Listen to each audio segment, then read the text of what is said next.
Why don't we utilize the community and the accountability that God has provided? See, we think we can run on our own.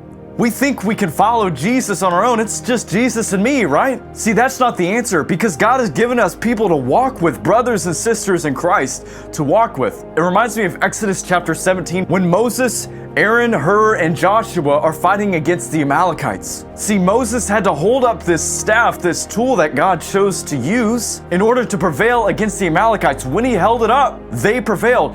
As soon as he let it down, the Amalekites prevailed. So what happened was Joshua went down and fought against the Amalekites, and Aaron and Hur went up to support Moses, because eventually it became painful.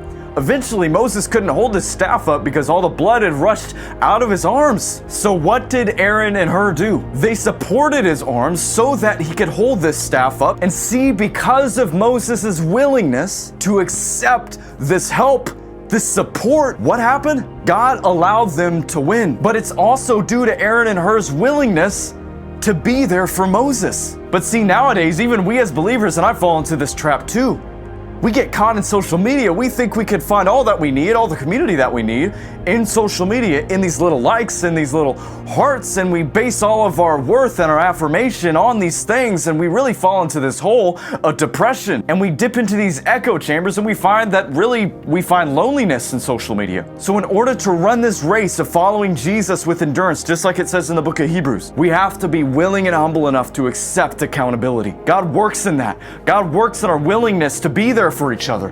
God works in our willingness to talk to somebody. If I'm struggling with something, I better run to somebody that I trust, that I know, to be able to pray with. He is quick and just to forgive if we are willing to confess to others. So let me ask you this, and this is what God has really been teaching me lately. Are we really willing to walk this walk of Christianity with others? Or do we think we can do it on our own? Because I'll tell you right now, you can't.